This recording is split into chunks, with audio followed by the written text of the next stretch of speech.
So, hallelujah. Ako maguwang, mag-retire na karong Mayo, magsugod na siya, dawat sa iyang pensyon. Kapila man ko imong binuhan, 55,000 ang sweldo sa principal mo ito. Hallelujah. Pero, watan ha. Hallelujah. Kaya isang pagwatan na kakwanta. Hallelujah. Awak sa pasagres Ginoo. Hallelujah. Kuha niya sa salat ng Ginoo. Hallelujah. Dito na problema. Wala na mga naswatong pensyon. Hallelujah. Wala na tayo mga nagulanan pa.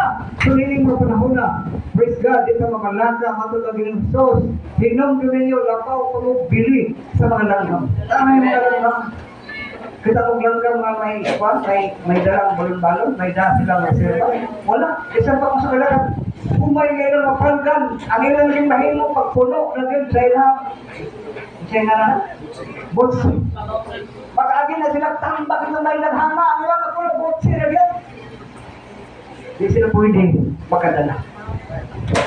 Pero bago pag Ginoo, ipakaon siya sila sa inyong langit. Kamu, alabaw mong Diyos. Hallelujah! Hallelujah! Nagtanggap sa Diyos!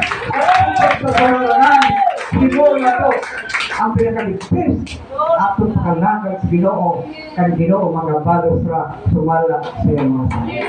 Mga kalindog ka mo ito, hallelujah! Praise the name of Jesus! Praise the name